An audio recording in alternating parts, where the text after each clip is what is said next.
नमस्कार साथियों, मैं SN Chaudhary business coach motivational speaker.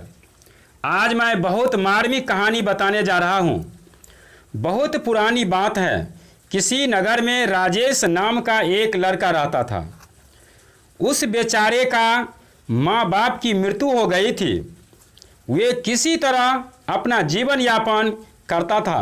किसी में काम करके अपना रोजी रोटी चलाता था। एक दिन वह खाने में 4 रोटी बनाया। जब वह हाथ मुंह धोकर आया तो देखा उसमें 3 ही रोटी थी। दूसरे दिन भी यही हुआ। तीसरे दिन जब रोटी बनाई तो उस पर नज़र रखा तो कुछ देर बाद देखा कि एक मोटा चूहा आया और रोटी लेकर भागने लगा। तभी राजेश ने उस चूहा को पकड़ लिया। तो चूहा बोला कि भैया, हमारे हिस्से का रोटी क्यों खाते हो? तो राजेश ने बोला कि सब दिन ऐसे ही रोटी लेकर जाओगे तो मेरा पेट कैसे भरेगा? मैं पहले से ही अपनी ज़िंदगी से परेशान हूँ और ऊपर से पेट भर खाना भी न मिले तो मैं कैसे रह पाऊँगा? आखिर कब हमारे ज़िंदगी से ये दुख खत्म होंगे? तब चूहे ने बोला कि तुम्हारे सारे सवालों का जवाब मतंग ऋषि दे सकते हैं। तो राजेश ने पूछा कि कौन है वो? चूहे ने उत्तर दिया, वे एक बहुत पहुँचे हुए ऋषि हैं जो उत्तर दिशा में कई पर्वतों और नदियों को पार करके ही उसके आश्रम तक पहुँचा जा सकता है। तुम उन्हीं के पास जाओ, वही तुम्हारा उद्धार करेंगे। राजेश ने चूहे का बात मान गए और अगले दिन सुबह ही खाने पीने की गठरी बांधकर उस ऋषि से मिलने के लिए निकल पड़ा। काफ़ी दूर चलने के बाद उसे एक हवेली दिखाई दी और राजेश ने वहाँ रुकने के लिए उनसे रात भर के लिए शरण मांगी। तो उस हवेली की मालकिन ने पूछा, बेटा कहाँ जा रहे हो? तो राजेश बोला, मैं मतंग ऋषि के आश्रम जा रहा हूँ।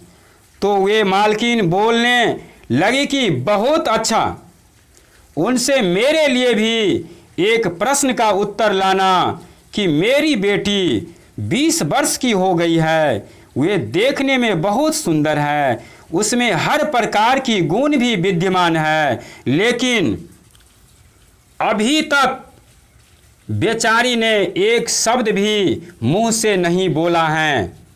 उनसे ये पूछना कि मेरी बेटी कब बोलना शुरू करेगी। और ऐसा कहते कहते उस हवेली की मालकिन रोने लगी। तो राजेश ने उनसे कहा, बिल्कुल भी परेशान मत होइए, मैं आपकी उत्तर लेकर जरूर आऊँगा।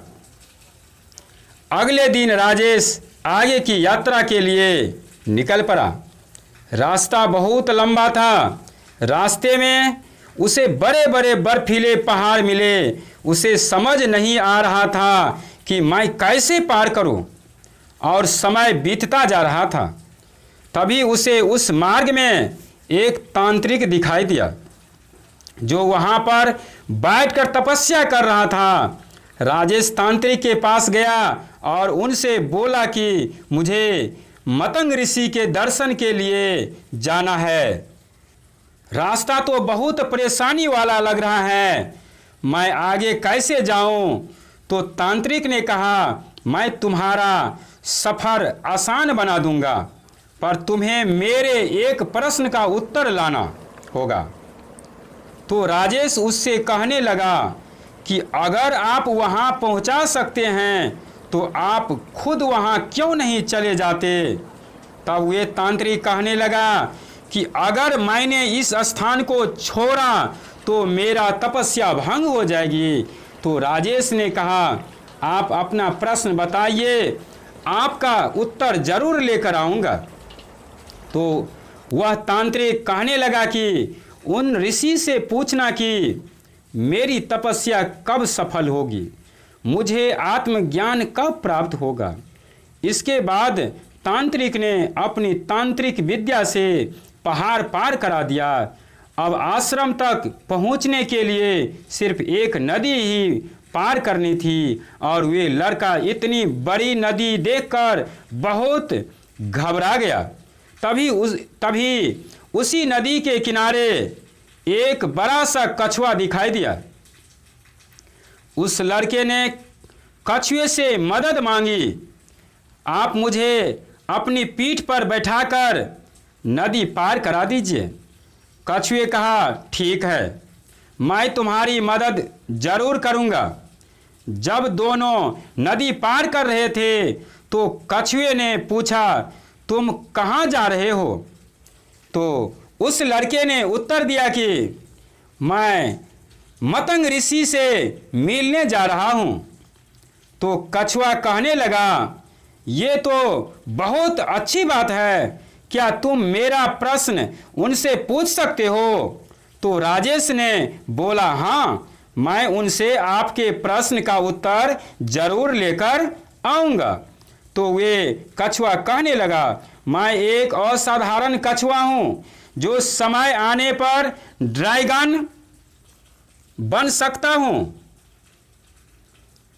मैं 500 सालों से इसी नदी में हूँ और ड्रैगन बनने के लिए कोशिश कर रहा हूँ, लेकिन मैं कब ड्रैगन बनूंगा इस प्रश्न का उत्तर तुम उनसे पूछ कर आना।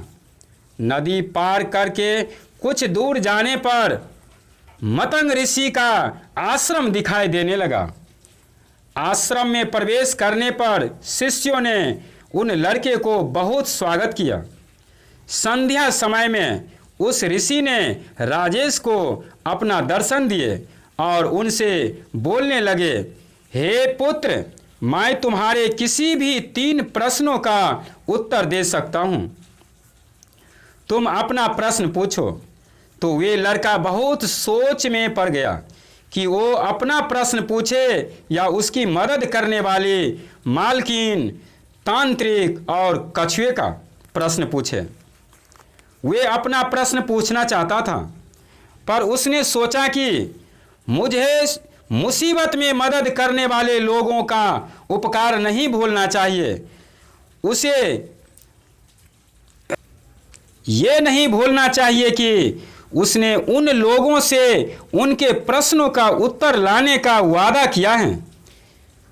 उसी पल उसने निश्चय किया कि मैं आज से खूब मेहनत करूंगा और मेहनत की बल पर अपनी जिंदगी को बदलूंगा। लेकिन इस समय पर उन तीनों लोगों की जिंदगी में बदलाव लाना बहुत ज़रूरी है। और यही सोचते सोचते उसने ऋषि से पूछा, हवेली की मालकिन की बेटी कब बोलना शुरू करेगी?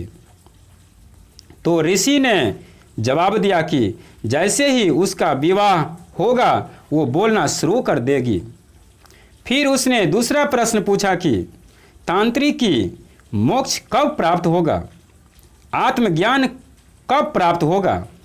तो ऋषि ने उत्तर देने लगे, जब वह तांत्रिक अपने तांत्रिक से प्राप्त की हुई सारी शक्तियाँ, सारी सिद्धियाँ किसी और को दे देगा तो उसी क्षण उसे आत्मज्ञान की प्राप्ति हो जाएगी, मोक्ष की प्राप्ति हो जाएगी। फिर उसने प्रश्न किया कि वे कछुआ ड्रैगन कब बनेगा? तो ऋषि ने उत्तर दिया कि जिस दिन उसने अपना कवच उतार दिया वो उसी वक्त ड्रैगन बन जाएगा। वे लड़का ऋषि से उत्तर जानकर बहुत खुश हुआ और अगले दिन सुबह वे उन ऋषि को धन्यवाद देकर वहाँ से निकल गया। वापस रास्ते में कछुआ मिला। उसने उस लड़के को नदी पार करा दिया और अपने प्रश्न के बारे में पूछा। तब राजेश ने कछुए से कहा, अगर तुम अपना कवच उतार दो तो तुम इसी समय ड्रैगन बन जाओगे। जब कछुए ने यह उत्तर सुना तो वे बहुत खुश हो गया और कछुए ने जैसे ही कवच उतारा तो उसमें से ढेरों मोती झरने लगे। कछुए ने वे सारे मोती उस लड़का को दे दिया और कुछ ही पलों में वे ड्रैगन में बदल गया। वे बहुत खुश था। उसने फौरन उस लड़का को पीठ पर बैठाया और सारी बर्फीली पहाड़ियाँ पार करा दिए। थोड़ा आगे जाने पर तांत्रिक मिला। राजेश ने तांत्रिक को ऋषि का सारी बात बता दी कि जब आप अपनी तांत्रिक विद्या, अपनी शक्तियाँ किसी और को दे देंगे तो आपको उसी क्षण मोक्ष की प्राप्ति हो जाएगी, आत्मज्ञान की प्राप्ति हो जाएगी। तो वे तांत्रिक बोला, अब मैं कहाँ किसको ढूंढने जाऊंगा? ऐसा करो, तुम ही मेरा विद्या ले लो। और ऐसा कहते ही उस तांत्रिक ने सारी शक्तियाँ उस लड़के को दे दी और अगले ही क्षण उसको मोक्ष की प्राप्ति हो गई। राजेश वहाँ से आगे बढ़ा और तांत्रिक से मिली शक्ति की बल पर वे क्षण भर में ही हवेली पहुँच गया। और हवेली की मालकिन ने देखते ही पूछा, क्या बताया ऋषि मतंग ने हमारी बेटी के बारे में?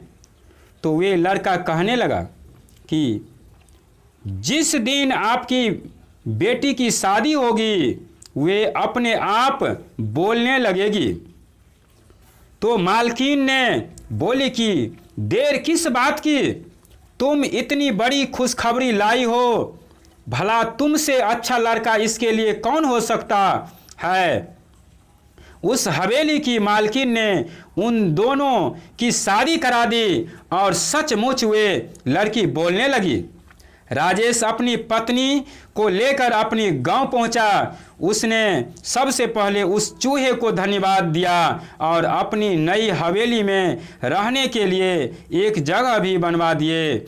कभी अपनी जिंदगी से हार चुके राजेश के पास आज सब कुछ था, धन दौलत था, परिवार था, ताकत थी। उसने सब कुछ प्राप्त कर लिया था क्योंकि उसने अपनी प्रश्न का त्याग कर दिया था और दूसरों के बारे में सोचा था।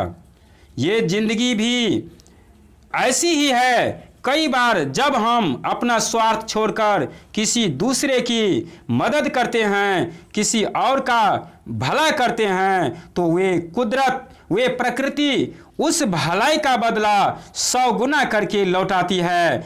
हम चाहे माने या ना माने बात को, लेकिन जो भी हम कर्म करते हैं, अच्छा या बुरा, सही या गलत, उन कर्मों का फल हमें जरूर मिलता है।